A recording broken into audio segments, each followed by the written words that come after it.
When the military arrived, they found only 17 elders, seated, motionless, staring into nothing. 143 people had vanished. Children who were playing in the town square at 3:37 p.m. were gone by 3:40 p.m. Their balls were still rolling.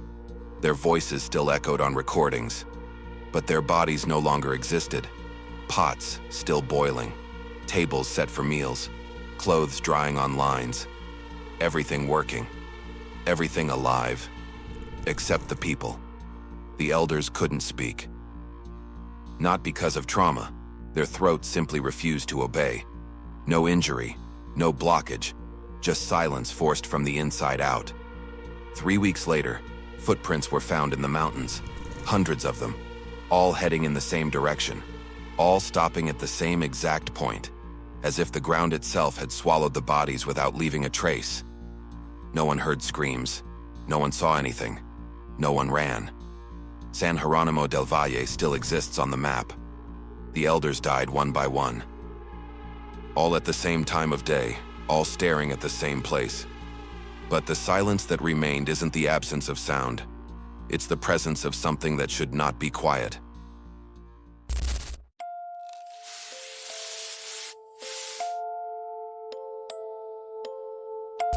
San Jeronimo del Valle is tucked deep into the Andes Mountains, right on the border between Bolivia and Peru.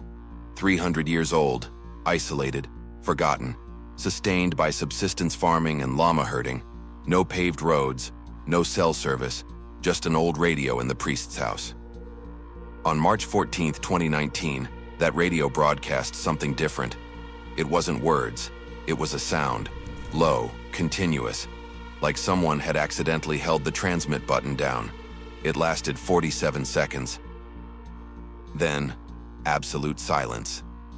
And before we continue, if this story has already given you chills, leave a like now.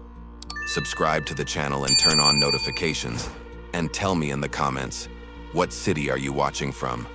Because I need to know how far this story has reached. Authorities took 11 days to get there. 11 days hiking narrow trails, crossing suspension bridges over deep ravines, pushing through fog so dense that local guides refused to go any farther after the 5th day. When they finally entered the village, what they found made no sense. The houses were intact. The central square was clean. The church stood open. But there was no one there. No bodies. No signs of struggle. No blood. Only the elders, all over 70 years old, sitting on chairs, benches, and doorsteps, staring straight ahead, not blinking. When the soldiers tried to speak to them, nothing. Sealed lips, fixed eyes, slow breathing, as if they had been switched off from the inside. One soldier described it this way. It was like walking into a wax museum, except they were alive. Just empty. Then came the count. 143 people. Missing. Not, they left. Not, they went somewhere. Missing. Taken. Erased. As if they had never set foot on that ground. And the worst part, no one knows when it happened. Father Esteban Morales had installed a security camera 3 months before the disappearances. Not out of paranoia, not fear, but because someone had been stealing the church offerings.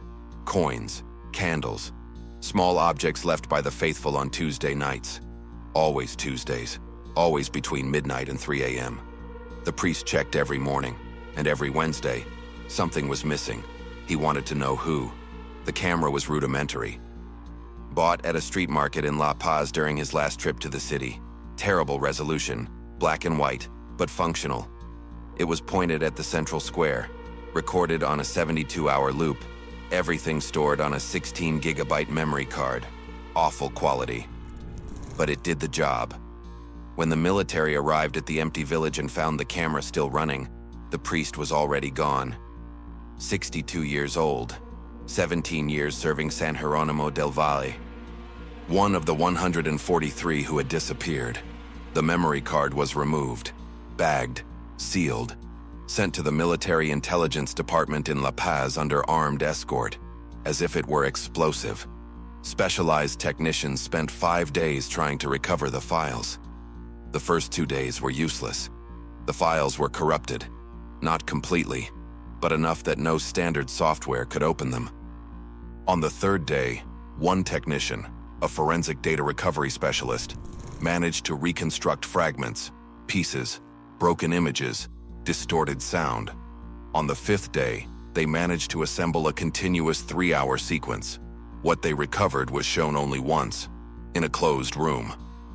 To 7 high-ranking officers, 3 civilian investigators, 2 technicians who had worked on the recovery.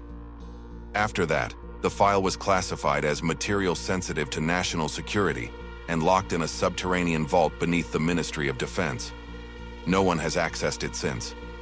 But 3 people who were in that room leaked details, separately. In anonymous interviews given to different journalists, in different countries, in different years, all of them described exactly the same thing. The recording begins on an ordinary day, March 13th, 2019, 3:20 p.m. The square of San Jeronimo del Valle is alive.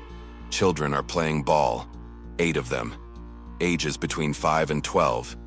The ball is old, patched with duct tape, but still usable. Women sit talking on the stone benches around the square. 5 women, all wearing traditional regional shawls, vibrant colors, reds, blues, yellows.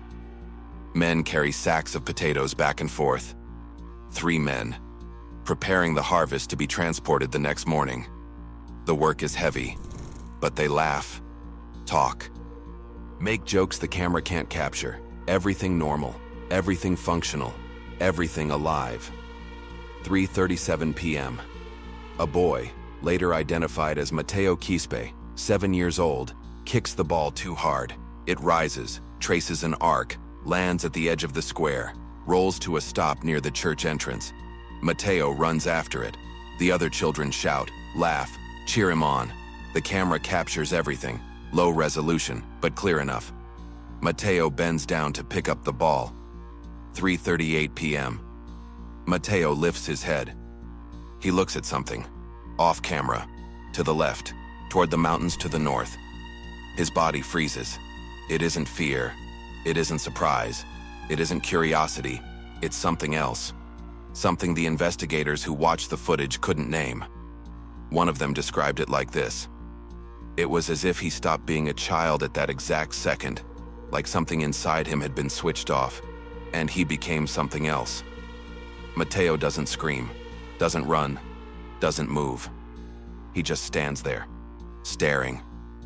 The ball slips from his hands, rolls back into the square. 3:38 p.m. and 20 seconds. Another child stops. A girl, Camila Quispe, 9 years old. Mateo's cousin. She was running toward him to grab the ball, but she freezes mid-stride, 1 foot still in the air, like a paused photograph. She turns her head in the same direction as Mateo, looks at the same invisible point, and freezes too. 3:38 p.m. and 40 seconds. 2 more children stop, then 3 more, then all of them, one by one. Like falling dominoes, but in slow motion, all turning their faces the same way, all with the same empty expression. 3:39 p.m. The adults begin to stop. First the women on the benches. They halt mid-sentence, turn their heads, look north. Then the men. They drop the potato sacks, not set them down, drop them. The sacks hit the ground. Potatoes roll free, but they don't care. They turn. They look at the same point. 3:39 p.m. and 50 seconds. No one is moving in the square anymore. 21 people, all standing still, all staring in the same direction, all with the same rigid posture, like statues. The camera keeps recording. Nothing happens for 20 seconds. Just visual silence, motionless bodies, wind stirring clothes. 3:40 p.m. The square is empty, no transition, no movement. In the previous frame, 21 people are frozen in place. In the next, 1 second later, there is no one. They are simply gone. Mateo's ball is still on the ground, rolling slowly in the wind. The chairs where the women sat are still indented with the recent weight of bodies. The potato sacks lie where they fell, potatoes scattered. But the people are gone. The camera kept recording. 72 hours, 3 full days. The square remained empty. The ball rolled until it hit a wall. The potatoes rotted in the sun. No one came back. The technicians enlarged the footage, frame by frame, pixel by pixel, searching for distortions, shadows, any sign of digital manipulation. Nothing. The recording was authentic, but they found something no one had noticed during the first viewing. At the exact moment the first child freezes, 3:38 p.m., the church tower clock stops. The clock is mechanical, installed in 1863, kept running by generations. It had never failed. In the footage, the hands are visible. The minute hand is moving, slowly climbing toward the number 8, and then it stops. Not gradually, not slowing down, instantly, as if something had ripped time out of the air. When the military entered the village 11 days later, the clock was still stopped. 3:38 p.m. Exactly. They tried to adjust it. The hands were stuck. They opened the mechanism. The gears were intact, clean, lubricated, functional. But they refused to turn. One of the soldiers, impatient, frustrated, forced the minute hand with a screwdriver. It resisted, then gave way, and snapped. When he picked up the broken fragment, it was hot, not warm. Hot, as if it had been heated from the inside. And inside, where there should have been solid metal, there was ash. Fine. Black. As if the hand had been incinerated from the inside out, without the exterior showing any damage. But there was one more thing in the footage. Something only noticed during the third full analysis. In the lower right corner of the frame, at exactly 3:38 p.m., a shadow appears. Not cast by anyone. Not connected to any visible body or object. Just a dark stain. Irregular. Growing. It spread slowly, like ink poured into water, sliding across the stone of the square, climbing the walls of the church, covering everything. In 15 seconds, the shadow covers half the square. And then, in the next frame, at 3:40 p.m., it disappears, along with every person. The technicians tried to identify the source of the shadow, analyze the sun's angle, building positions, mountain topography. Nothing justified it. It should not have existed. But it did. And when it vanished, it took 143 lives with it. The 17 elders did not die. That would have been easier to understand, cleaner, more final. They stayed alive, breathing, blinking, eating when they were fed, drinking when water was placed in their mouths. But they did nothing on their own. They didn't react to stimuli, didn't recognize faces, didn't respond to questions, didn't cry, didn't smile, didn't show pain when needles pierced their skin for blood tests. They were alive, but empty. Military doctors arrived at the village 3 days after the discovery. 5 physicians, 2 neurologists, 1 cardiologist, 2 general practitioners, portable medical equipment carried by soldiers across mountain trails. There was no way to evacuate the elders. The paths were too narrow for stretchers, too steep for safe transport. Helicopters couldn't land. The altitude was extreme, about 14,800 feet above sea level. The air too thin, the fog too constant. Examinations were done on site. Homes became improvised clinics. Dining tables turned into exam tables, bedrooms into infirmaries. All 17 elders were examined, one by one, thoroughly. Heart rate, normal, 60 to 70 beats per minute. Stable, no arrhythmias. Blood pressure, normal, around 120/80, slightly higher in some due to age, nothing alarming. Body temperature, normal, about 97.7 degrees. No fever, no hypothermia. Reflexes, present.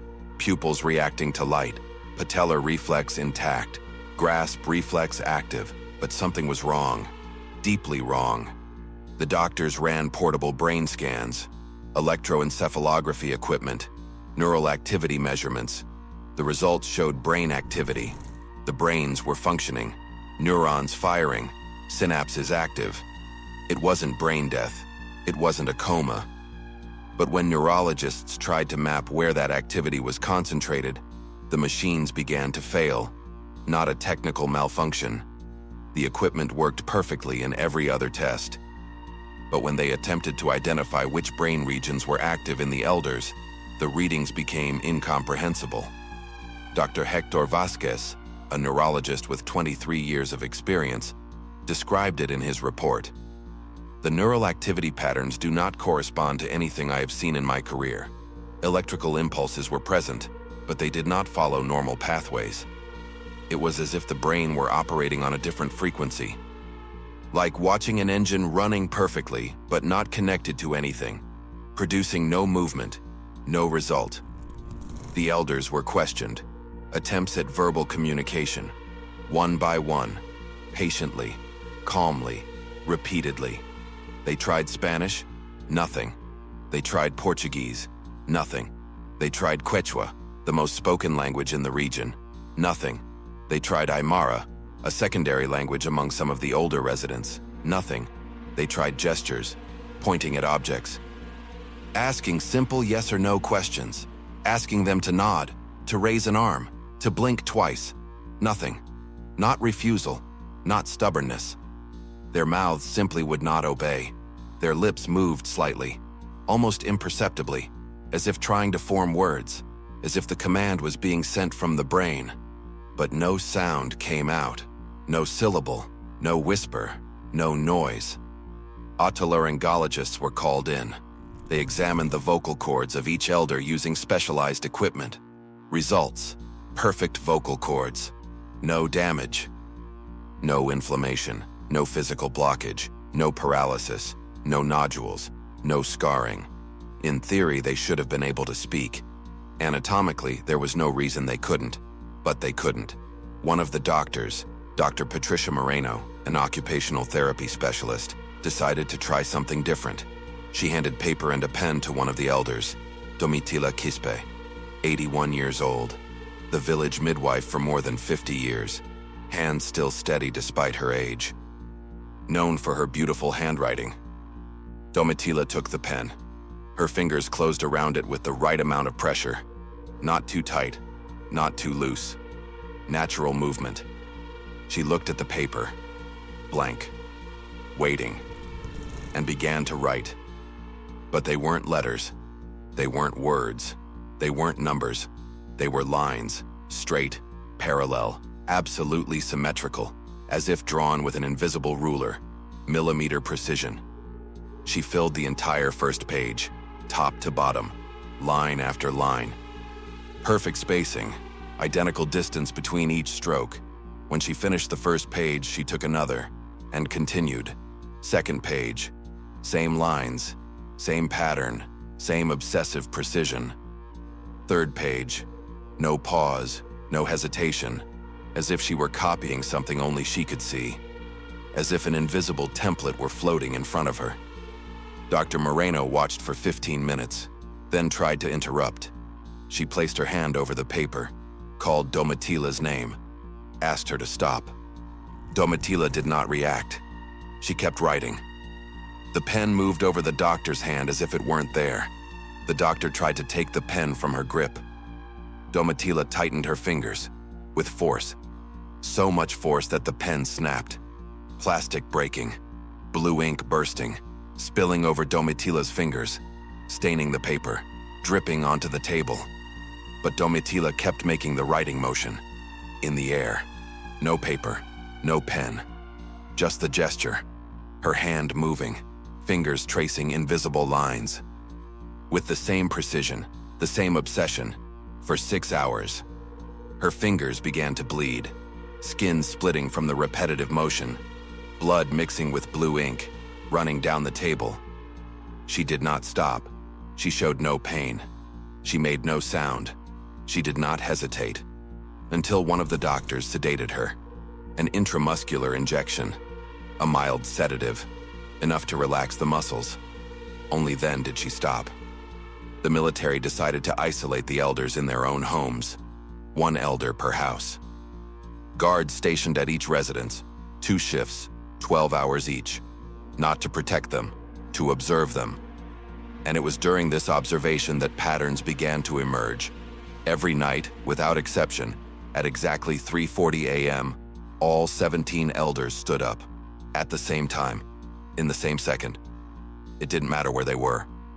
Lying down, sitting, standing, asleep or awake. They simply stood. Mechanical movement. No hesitation. No grogginess. As if a switch had been flipped inside them. And they walked, always toward the nearest window. Slow steps, steady, determined. They opened the window, even if it was locked, even if there were curtains, even if soldiers tried to stop them. And they stood there, motionless, staring outside, always in the same direction, always toward the northern mountains, always in absolute silence. Soldiers tried to stop them the first few nights. Locked doors, nailed windows shut, physically restrained the elders by the arms. It didn't matter. The elders didn't struggle, didn't fight, didn't push, didn't shout. They simply kept trying, with the same calm mechanics, with the same unbreakable persistence, as if the resistance of the soldiers didn't exist, as if they were temporary obstacles that would eventually be removed. One soldier, Corporal Julio Mamani, 24 years old, reported holding the arm of one elder for 4 consecutive hours. The elder was Sebastian Condori, 73 years old, carpenter, small, thin, frail. Sebastian didn't try to pull away with force, didn't jerk his arm, didn't fight. He simply kept trying to walk. Slow movements, continuous, persistent, like water finding its way through stone. Corporal Mamani held on, 4 hours, without letting go, determined to prove that a young, strong soldier could control a fragile elder. But after 4 hours, the soldier was exhausted, muscles burning, hand numb, focus slipping. He let go, just for 3 seconds, to change his grip, to take a breath. Sebastian walked to the window, opened it, and stood there, until dawn. The doctors decided to allow the behavior. They let the elders do whatever they wanted at 3:40 a.m. They only observed, documented, took notes, and they noticed something disturbing. While staring at the mountains, the elders moved their lips, slowly, rhythmically, soundlessly, but with unmistakable precision, as if repeating something, a phrase, a word, a mantra. One of the guards, Sergeant Lucas Rojas, knew how to read lips. He had been trained in military intelligence operations, silent surveillance, long-distance interpretation. He spent 3 nights watching, writing down every movement, trying to decipher what the elders were repeating. On the 4th day, he handed his report to the commanding officer. All 17 elders were repeating the same thing, 3 words. In archaic Quechua, a dialect that hadn't been spoken in the region for over 100 years. Nyalpakman Kutimuchkanku, literal translation, they are coming back, not they came back. Past, not they will come back. Future, they are coming back. Present continuous. As if the return had already begun, as if it had never stopped, as if it were an ongoing process, unstoppable, inevitable. Sergeant Rojas requested a transfer the next day. It was denied. He insisted, threatened to desert.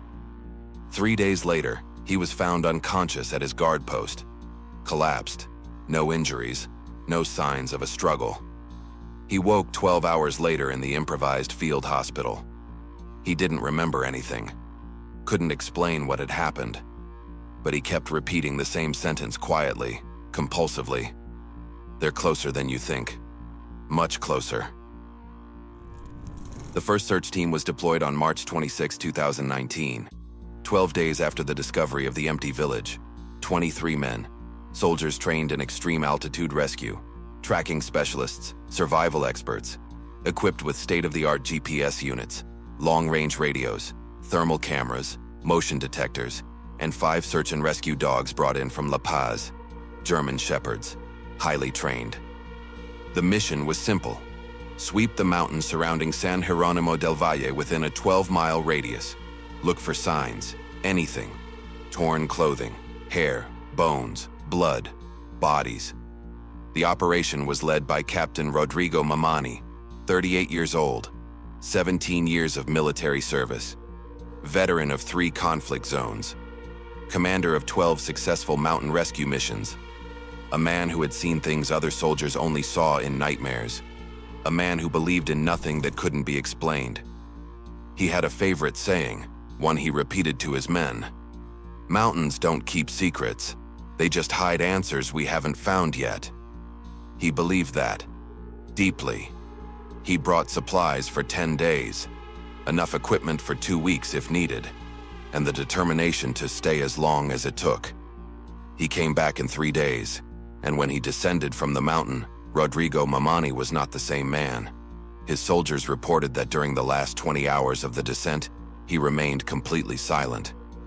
Eyes fixed ahead, jaw clenched, muscles rigid, as if holding something inside that would destroy him if he let it out.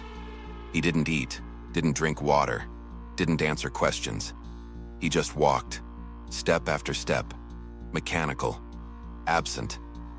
When he reached base camp, he personally handed his report to the commanding general. 47 pages, handwritten, trembling script. Some sections barely legible, others gouged so hard the pen tore through the paper. Then he requested a transfer. Immediately. Anywhere. Any assignment.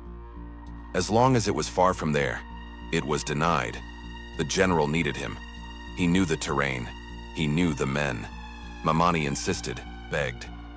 For the first time in 17 years of service, a superior officer saw him plead. It was denied again. 2 weeks later, Rodrigo Mamani deserted. He left his uniform neatly folded on the bed, his medals aligned on the table, his weapons returned to the armory, and vanished during the night. He was never found. But before disappearing, he left copies of his report with 2 journalists, one in La Paz, another in Lima. Both published excerpts. Both were sued by the Bolivian government for dissemination of information sensitive to national security. The cases were dropped without explanation 6 months later. The articles were removed from every website, the reports erased, as if they had never existed, but people remember. And the report described the following. On the second day of the search, the team found the first footprints, 5 miles north of the village, on a narrow trail winding through ancient volcanic rock, leading toward the summit of a ridge called Cerro del Silencio, the Mountain of Silence, a name given by indigenous peoples more than 500 years ago. No one remembered why. Now, Mamani understood. The footprints were not isolated, not a small group. There were hundreds of them, maybe thousands, impossible to count. Pressed into damp soil, perfectly preserved, as if they had been made hours earlier, not weeks. Footprints from shoes, rubber soles, old sneakers, leather sandals, bare feet, large, small, adults, heavy men leaving deep impressions, thin women leaving delicate ones, children, even babies being carried, deeper heel marks where the extra weight pressed down, small knee prints dragged through the mud where toddlers had stumbled and stood back up, all of them moving in the same direction, all of them climbing the mountain, none of them returning. The dogs became agitated immediately, barking, growling, straining against their leashes so hard the handlers nearly lost their footing. Desperate to follow the trail, when released, they ran, fast, focused, noses to the ground, tracking with precision. And then they stopped, abruptly, as if they had slammed into an invisible wall. All 5 dogs, at the exact same point, an imaginary line cutting across the trail. They refused to go farther, backed away, ears flattened, tails tucked, trembling. One soldier, Lieutenant Marcos Duran, a military dog handler with 8 years of experience, tried to force one of the animals forward. He pulled the leash, pushed from behind, offered food ahead as incentive. The dog turned and bit its own front paw, hard, teeth sinking into flesh, tearing, blood pouring, until the soldier dragged it back. Captain Mamani ordered the dogs returned to base. The team continued on foot. The footprints grew denser as they climbed, more chaotic, overlapping, as if people had walked without caring where they stepped, without avoiding sharp stones, without dodging thorns, without care. Blood marks began appearing by the 3rd mile, small at first, droplets, isolated stains, then larger smears, trails, hands dragged along the ground, leaving 5-finger streaks, scraped knees leaving circular marks, bare feet bleeding, leaving red prints. But no bodies. No pauses. No sign that anyone had fallen behind. They had simply kept going. And then, at the 5th mile, the footprints changed, not direction. They all still climbed toward the summit. But wait. Mamani was the first to notice. He crouched, examined the prints closely, measured their depth with a folding ruler. Near the village, the prints were about 2 inches deep, consistent with average-weight adults walking on soft, wet ground. But here, 5 miles in, they were less than half an inch deep. Foot sizes were the same. Adult men, large shoes, sizes that should have sunk much deeper, but they hadn't, as if the people had lost 80% of their weight. Mamani had his men measure more prints, women's, children's, elders, all of them shallower, far shallower than they should have been. He wrote in his report, as if something were carrying them, or as if they were becoming lighter. I know this makes no sense, but it is what the data shows. In the next mile, the prints were barely visible, millimeters deep, almost nothing, as if made by ghosts, by shadows, by things that barely touched the ground. And then, at the summit, on a plateau covered in ancient moss and volcanic stone millions of years old, the footprints stopped, not gradually, not dispersing. All of them ended at the exact same point, a perfect circle, 50 feet in diameter, burned into the earth. But there was no ash, no smell of smoke, no residual heat, just a dark line, perfectly symmetrical, impossibly precise. Mamani measured it. The margin of error was less than 2 millimeters around the entire perimeter. No human draws circles like that. Not without tools, not without instruments. Inside the circle, nothing grew. No moss, no lichen, no fungi, no insects. The ground was completely dead, not from fire. Later analysis showed no signs of combustion, not from chemicals, no toxins, no poison. The earth was simply empty, as if something had been extracted, drained, removed at a molecular level. The footprints ended exactly at the edge of the circle. Hundreds, thousands, all pointing inward, none coming out. At the center of the circle stood a stone. It was not natural, not a geological formation. It was carved, ancient, very ancient, covered in a thin layer of moss that grew on it, but not around it, engraved with symbols none of the soldiers recognized. Not Quechua, not Aymara, not Tiahuanaco, not any pre-Columbian language cataloged by archaeologists. The stone stood about 3 feet tall, irregular in shape, yet symmetrical in a way that made your eyes ache if you stared too long, as if the geometry was wrong, as if it had been shaped by something that understood mathematics, but not human mathematics. One soldier, Private Rafael Soto, 22 years old, extended his hand and touched the stone. It was hot, not warm, hot, like fevered skin. There was no heat source.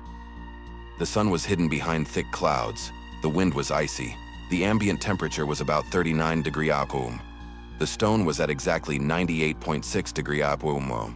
Human body temperature. The soldier recoiled, looked at Captain Mamani, and that's when they all realized. The stone was pulsing, not visibly, not moving, but you could feel it. Holding your hand inches from the surface, you could sense it. A slow, rhythmic, regular vibration. Thump, thump, thump. 2 beats per minute. They recorded everything. Took hundreds of photos, collected soil samples, measured radiation, took thermal readings, documented every detail. And then, without warning, one of the soldiers' radios erupted with static, loud, screeching, then low, modulated. This was not normal interference, it was not equipment failure. It was a voice, distorted, fragmented, broken, but recognizable. A child, singing, the same song the children of San Jeronimo del Valle used to sing in the square every afternoon. Arroz con leche, me quiero casar. The transmission lasted 17 seconds. Then, absolute silence. Every radio on the team died at once. All 23. Captain Mamani looked at his men. For the first time in 17 years of service, they saw fear on his face. Real fear. Pure. Unmasked. He gave the order. Fall back. Now. As they descended the mountain, the footprints were still there. But now, there was one more. Small. A child's footprint. Barefoot. Fresh. The soil around it still wet, as if it had been made seconds earlier.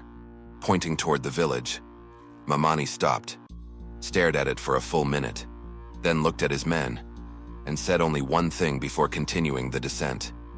Don't look back, no matter what you hear. No matter what you feel, don't look back. 3 soldiers disobeyed.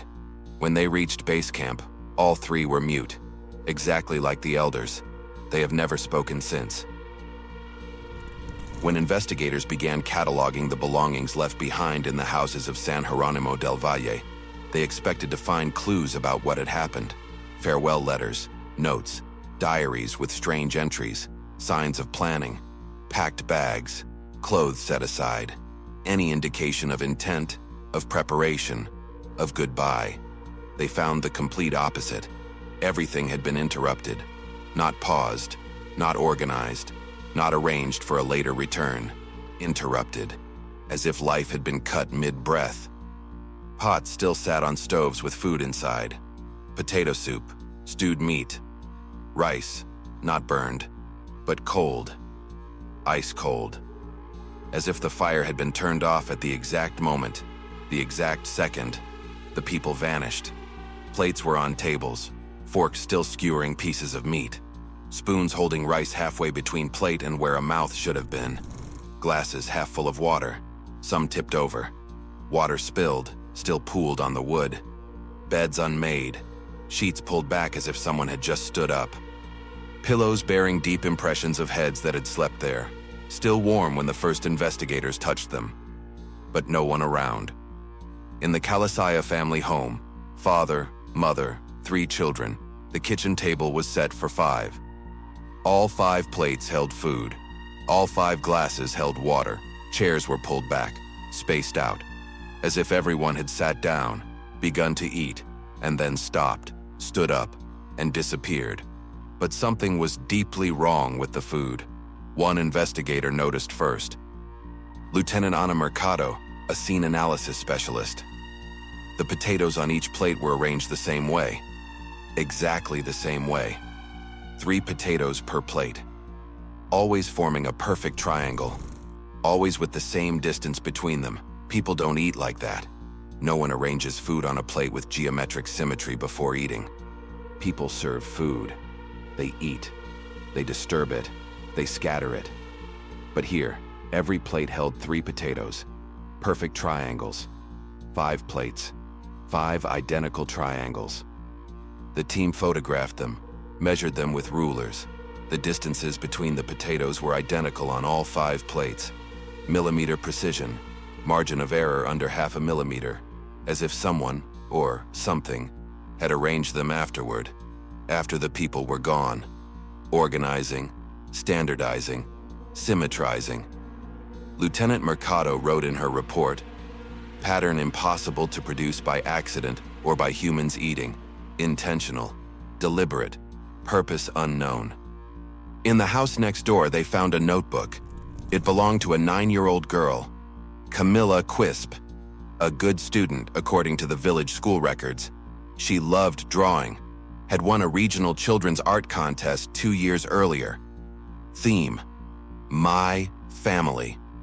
The notebook lay open on her bedroom desk, colored pencils scattered around it, some uncapped, sharpened, recently used. The last page contained a drawing, dated March 13th, 2019, written neatly in the top right corner. The drawing showed San Jeronimo del Valle from above, an aerial perspective, as if Camilla were floating over the village looking down.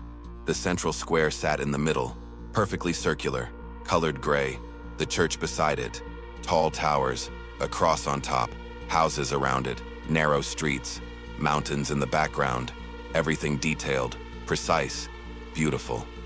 But something was profoundly disturbing. Every person in the drawing was shown from behind. It didn't matter where they were. In the square, inside houses, drawn with transparent walls to show the interior. In the church, on the streets. Every human figure Camilla drew was turned away from the viewer, showing only their backs, arms at their sides, heads turned, facing the mountains to the north.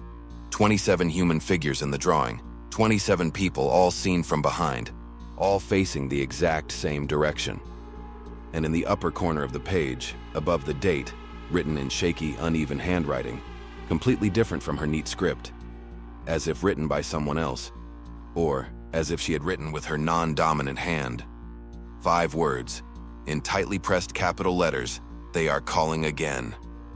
No investigator could explain it. No teacher remembered Camilla ever mentioning anything like this. There were no reports of nightmares, no strange conversations, no expressed fear. But the drawing was there. Dated, signed, testified to by her absence. In another house, the home of a middle-aged couple with no children, they found a mirror, hanging on the bedroom wall.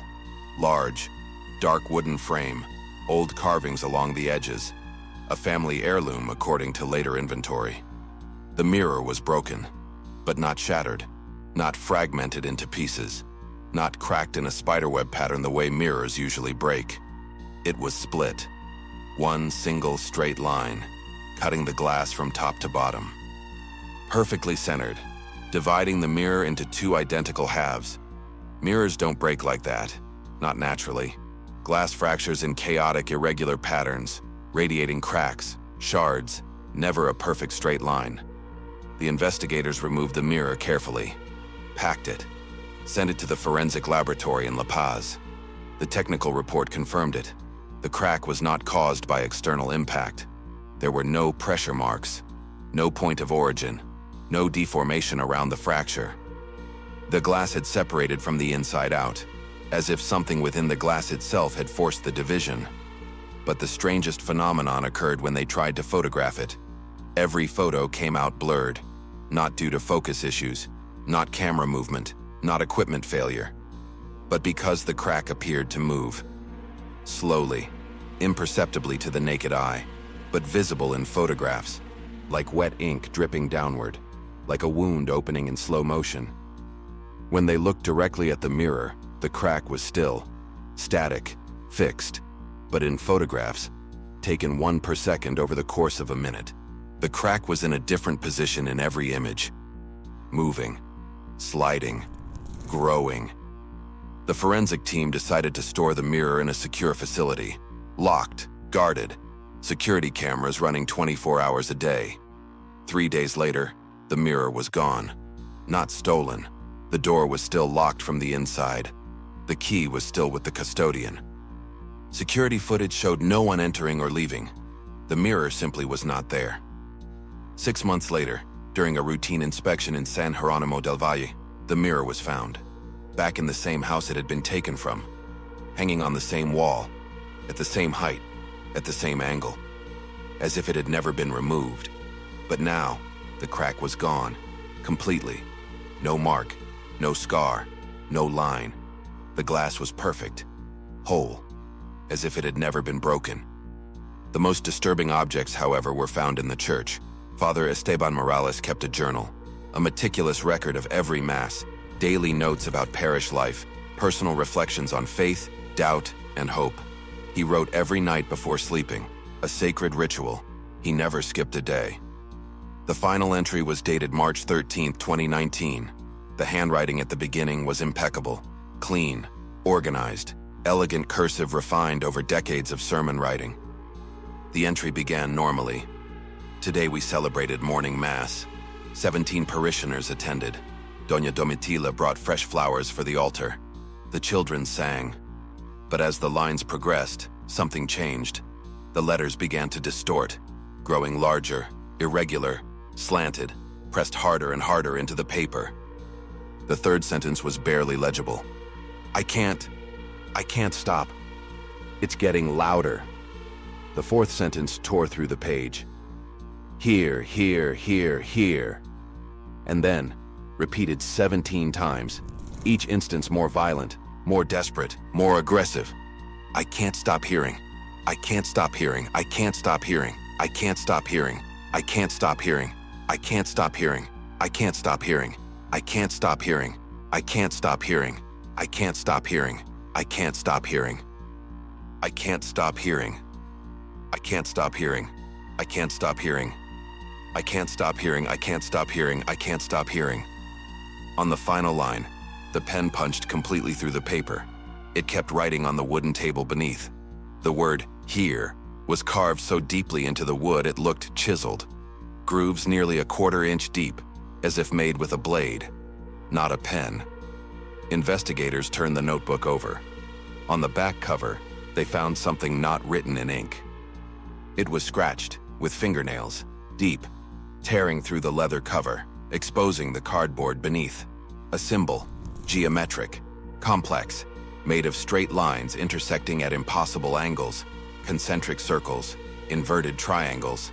The same symbol carved into the stone at the summit of Cerro del Silencio.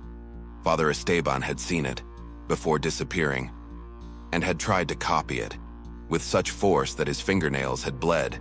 Dried brown stains around the symbol confirmed it. One investigator, Dr. Lucas Paredes, a forensic anthropologist specializing in pre-Columbian cultures, spent 2 days studying the symbol. He compared it to Inca records, Tiahuanaco, Nazca, Moche, Chavin, every ancient Andean civilization. Nothing matched. On the third day, Dr. Paredes did not show up for work. Colleagues went to his apartment. The door was open, the place empty. No signs of struggle, no missing belongings. But on the walls, all the walls, living room, bedroom, kitchen, bathroom, drawn in charcoal, the same symbol, repeated hundreds of times, maybe thousands, covering every inch of available surface, walls, ceiling, floor, furniture, as if Dr. Paredes had spent days drawing, obsessively, compulsively, without stopping to eat, to sleep, to live. Dr. Lucas Paredes was never found. In the weeks that followed, 3 other members of the investigative team requested leave, all citing the same reasons: extreme stress, need for psychological treatment, inability to continue. All of them, before disappearing from official records, said the same thing in their final conversations with colleagues. I hear it. No matter where I am, no matter what I do, I hear it. And it's getting louder. In June 2019, 3 months after the disappearances, the Bolivian government officially closed San Jeronimo del Valle. The justification published in the government gazette was simple: imminent risk of landslides due to seismic activity in the region. It was a lie. There was no seismic activity, no geological risk. Seismographs installed around the village had recorded no anomalies in the previous 6 months. The truth was different, simpler, more terrifying. The elders began to die. Not from illness, not from hunger, not from dehydration, not from old age. They simply stopped. The first was Sebastian Condori, the carpenter, 73 years old, found one June morning sitting in the same chair where he spent every night staring at the mountains. Eyes open, fixed on the window, body completely rigid, no pulse, no breathing, skin already cold. The nurse who found him, Elena Vargas, 42 years old, 20 years of experience, said it looked like he had been switched off, like pressing a button, like cutting power to a machine. The autopsy revealed nothing. Heart, healthy, no blockages, no arrhythmias, no signs of heart attack. Lungs, clear, no fluid, no infection, no collapse. Brain, no lesions, no hemorrhages, no tumors, no degeneration. Liver, kidneys, spleen, intestines, all functioning, healthy for his age. Toxicology, negative. No poison, no drugs, no abnormal substances. The medical examiner wrote, cause of death, undetermined. The patient presents all vital indicators of a healthy organism. except that he is dead. There is no medical explanation. 2 days later, 3 more elders died. Same conditions, same total absence of identifiable cause, found in their homes, seated, facing windows, eyes open, oriented north. Within 2 weeks, only 9 of the original 17 elders were still alive. Doctors tried everything: constant cardiac monitoring, electrodes attached to chest 24 hours a day, tracking every beat, every irregularity, intravenous hydration, IV bags hanging from improvised stands, ensuring dehydration was not the cause, forced nutritional supplementation, vitamins, minerals, calories, light sedatives, attempting to interrupt the nightly ritual of staring at the mountains. Maybe sleep would help. Maybe rest would break the cycle. Nothing worked. Nothing stopped it. They simply kept shutting down, and always at the same exact time. 3:40 a.m. Night shift nurses reported the same pattern every time. 3:39 a.m. The elder breathing normally, heart monitor steady at 60 beats per minute. 3:40 a.m. Breathing stops, heart monitor flatlines, a straight line, no transition, no struggle, no agony, just a line-cutting existence in half. The last elder to die was Domitila Quispe, the midwife, 81 years old. The same woman who had filled entire pages with obsessive parallel lines. On the night before her death, June 28, 2019, she did something none of the others had done. She spoke, not with her voice. Her vocal cords were still completely silent, not damaged, but locked by something doctors couldn't name. But she communicated. Domitila took the hand of one of the nurses, Carla Mendoza, 34 years old, and began tracing letters into her palm. Slowly, deliberately, precisely. The nurse realized what was happening. She grabbed paper and pen, wrote down each letter as Domitila traced it. N-A-W-P-A-Q-M-A-N pause. K-U-T-I-M-U-C-H-K-A-N-K-U. The nurse knew basic Quechua.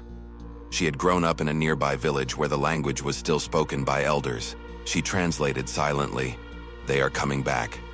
But Domitila didn't stop. Her movements became faster, pressing harder into the nurse's palm. C-H-A-Y-M-A-N, longer pause. N-O-Q-A-Y-K-U-P-U-N-C-H-A-W-R-I-N-C-H-I-S. The full translation formed 2 sentences. They are coming back, and we are going with them. At 3:40 a.m., Domitila Quispe stopped breathing. Her eyes remained open, fixed on the window, oriented north, toward the unseen mountains. When Nurse Carla reached to close Domitila's eyelids, standard protocol, she noticed something. Domitila's irises had changed color. They were no longer brown. They were black, completely, solid. No distinction between iris and pupil, no light reflection, just darkness, like holes punched through her eyes. The nurse screamed. Doctors rushed in, 3 of them, flashlights in hand, examining Domitila's eyes. They were normal, brown, exactly as they had always been, as shown in photographs taken hours earlier. No one believed Nurse Carla. They attributed it to stress, trauma, months working in that place affecting her perception. But she swore, on her children's lives, on everything she held sacred. She requested an immediate transfer the next day, anywhere, any hospital, any clinic. As long as it was far from San Jeronimo del Valle, it was granted. She left the same day. She never returned. With Domitila's death, San Jeronimo del Valle became completely empty. 0 inhabitants, 0 residents, 0 human life. Only abandoned houses, deserted streets, silence. The Bolivian government sealed the village. Officially, entry forbidden. Warning signs placed along the access trails. Restricted area, geological risk, entry prohibited by law. Guards were assigned, 12-hour shifts, 2 soldiers per rotation, armed, with orders to let no one through.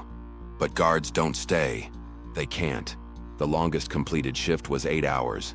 Most abandoned their posts after 4, some after 2. All reported the same thing.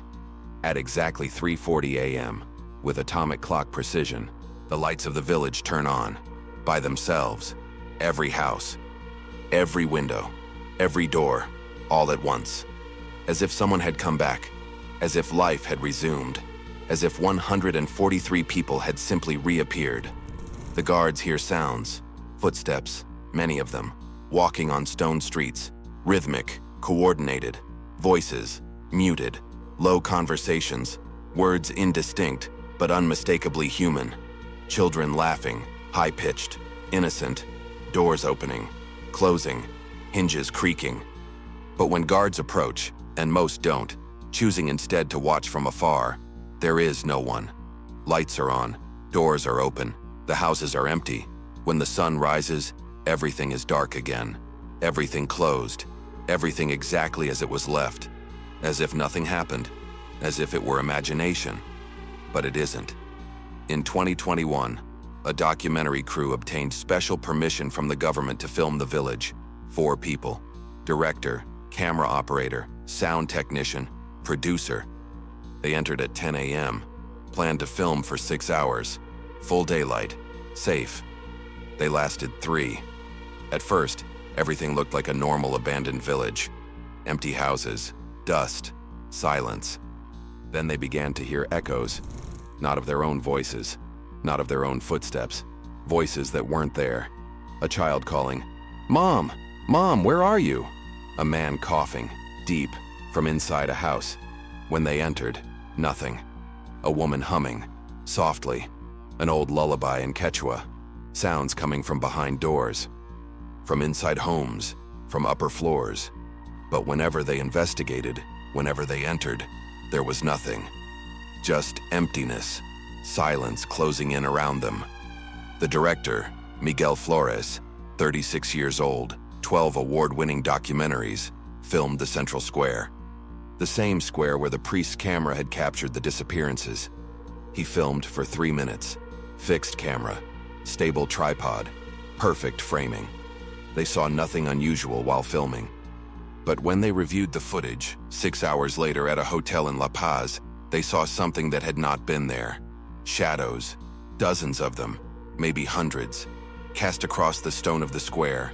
Shadows of people, walking, talking, gesturing, children running, adults moving naturally, but with no bodies, only shadows, shadows without a source. Exactly like March 13th, 2019. The team fled the village, literally ran. They left equipment behind, cameras, microphones, tripods. They never returned to retrieve them. The documentary was never completed. Miguel Flores refused to work with the footage again, refused to watch it. But the recordings leaked online, posted anonymously, available for 2 days on multiple platforms, seen by thousands, shared, commented on, analyzed, then removed. Every copy, every backup, every repost, every analysis. Someone, government, military, something bigger, didn't want it seen. Today, San Jeronimo del Valle still appears on maps. Geographic coordinates intact, altitude documented, but no one goes there. Local guides refuse, even for absurd amounts of money. They say the place is occupied, not by people, not by animals, not by ghosts, by something that waits. And every night, precisely inevitably at 3:40 a.m., residents of nearby villages report the same thing. A sound, coming from the mountains, specifically from Cerro del Silencio. Not wind, not animals, not a natural phenomenon. A voice, hundreds of voices, maybe thousands, singing, in perfect unison. The same song the children of San Jeronimo used to sing every afternoon in the square. Arroz con leche, me quiero casar. But now, something is wrong with the melody. Something distorted, something broken. It no longer sounds like a song, it sounds like a call.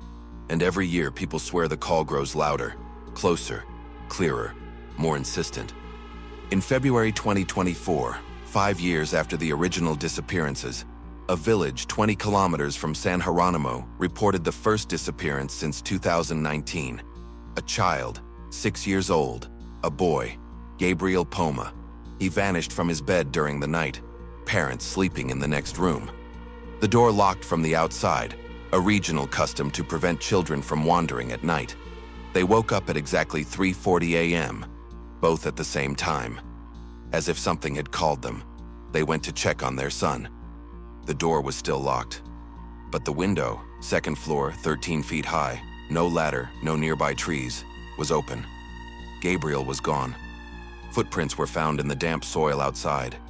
Small, child-sized, barefoot, fresh, leading north, toward the mountains, toward Cerro del Silencio. Searches lasted 2 weeks. Police, military, volunteers, dogs, helicopters, nothing. No trace beyond the initial footprints, which stopped 3 kilometers later, at the same point where the dogs had stopped in 2019. But villagers, population 234, say that every night since they hear a voice, Gabriel's voice, singing the same song, Arroz con leche, coming from the mountains, coming from the silence, coming from wherever he is now. 143 people were taken in 2019, 1 in 2024. They didn't disappear. They weren't lost. They were taken. San Jeronimo del Valle is empty, but not at peace, not silent, because something is still there. Something that took them. Something that left mute witnesses. Something that keeps calling. And every year, the call grows louder, closer, more real. If you made it this far, leave a like now, subscribe to the channel, turn on notifications, and tell me in the comments where you're watching from, because I need to know how far this story has traveled. I need to know if you're close, and if this story gave you chills, maybe it's because deep down, you already know. Places like San Jeronimo exist. And you never know when you might be near one, because if you hear the call, if you wake up at 3:40 a.m., if you feel the urge to look toward the window, don't go to it. Don't open the curtains. Don't try to see what's calling, because they don't call just once. And when they call again, you go.